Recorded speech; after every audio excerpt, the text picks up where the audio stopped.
What would you say are some of the advantages that you see using Load unlike other tools that are out there?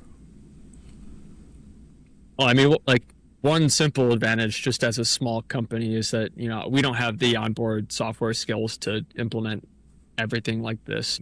So the robustness of the platform for somebody like us that can't just like build our own software ourselves. The big pubcos, like if, of course, like they're just gonna in-house it and do whatever sometimes. But for us, being able to find partners like Load to work and grow alongside each other has been really valuable. And I'm not sure if I even answered your question, but what was the question again?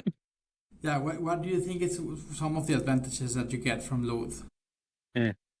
against other Yeah, I'd say vendors? yeah, I'd say with that's where I was going. Where I was trying to go there was you know Medi is like integrally involved. Nima too. We've got Telegram chats. Like it's a collaborative effort. It's you feel like I'm not submitting an email ticket and I'm not getting an email 5 days later about an issue. I'm getting quick responses from the team. We're working problem solving together. Because and especially because we were pretty early, right? And so we had a lot of like specialized attention at the very beginning just to make sure that things went well and that we could go out and say like Lowe's working. This is what we've done.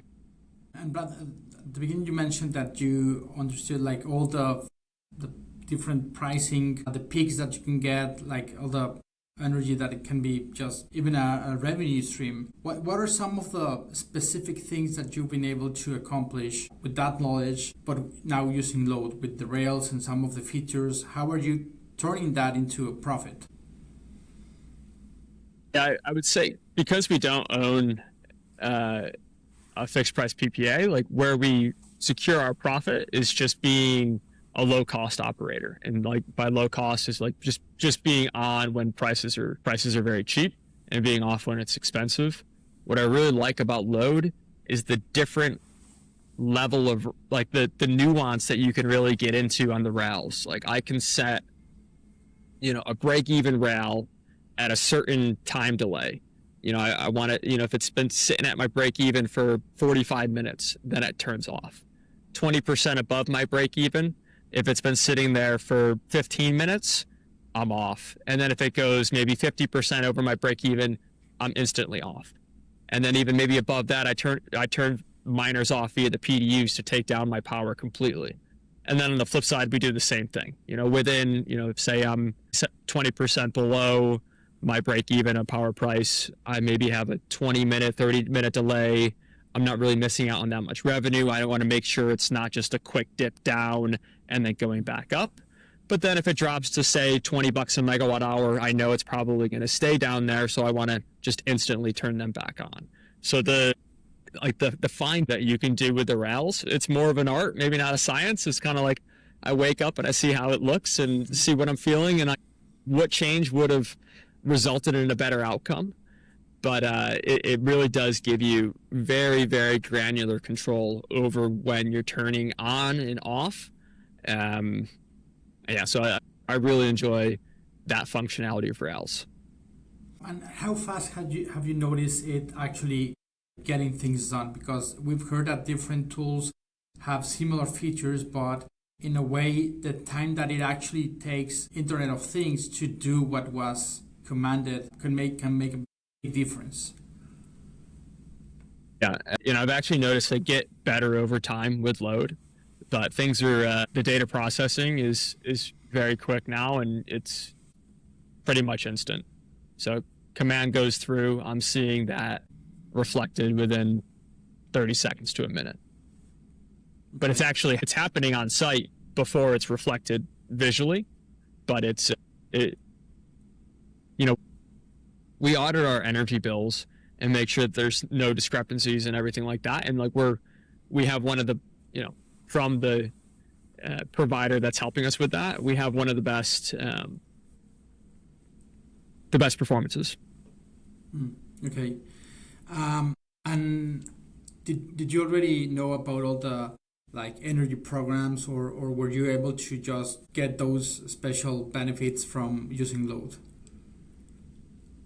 Like for CP and some of these programs, did you know a lot about them before talking with Medi, or was that something that you learned? Or if you knew about it, how has load helped you like get those? Yeah, so I knew about it strictly because my boss, Clayton, he's 20, 30 years in ERCOT market design, ex Morgan Stanley. So he's very intimately knowledgeable about all things ERCOT. So, you know, Medi and Cholla, like Load and Cholla worked together on the 4CP rails the very first summer that we started. However, I will say like last year in 2024, because of Load's 4CP rails, and we keep it pretty simple, curtailment, maybe a little over conservative, but we were able to avoid all 4 peaks last year, which was not the case for a lot of other miners. It really depends on, you know, using load wouldn't have guaranteed that, but if you had the right rails in there and like a conservative rail, it would have guaranteed that. It's done great on a performance basis for us last year, and then it continues to do so this year. Okay.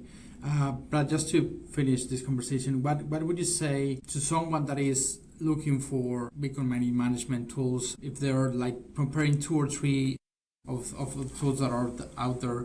What would you tell them to do, or what would your suggestion be to this friend of yours?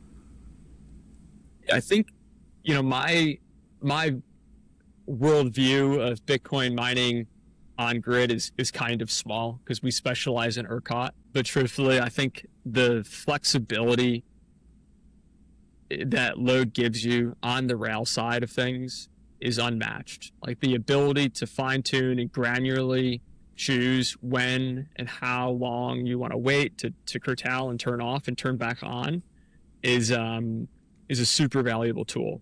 And to build a tool this robust yourself in-house it would be a monumental feat. You know, just really thankful to Medi and his partnership for building a product for flexible load.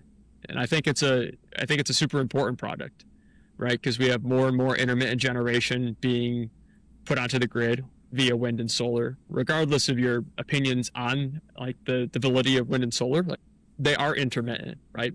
And so with intermittent generation, flexible load is the perfect complementary deployment to go alongside of it. And so that was the whole reason why Cholla's Bitcoin mining arm existed.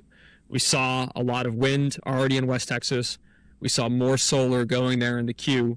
And so we knew that as long as we could be price responsive, we could make it work in West Texas. Because if you can't make it work on $20 a megawatt hour for 80% of the time, nobody can make it work around the world. Like just breaking it down to a first principles thinking. So, you know, what Medi's enabled us to do on a software side to be this flexible load has unlocked an immense amount of value. And it's not just for us, right? It's for Bitcoin miners everywhere. All right, Brad, thanks so much for your time. We really appreciate you sharing your experience and talking so nice about us.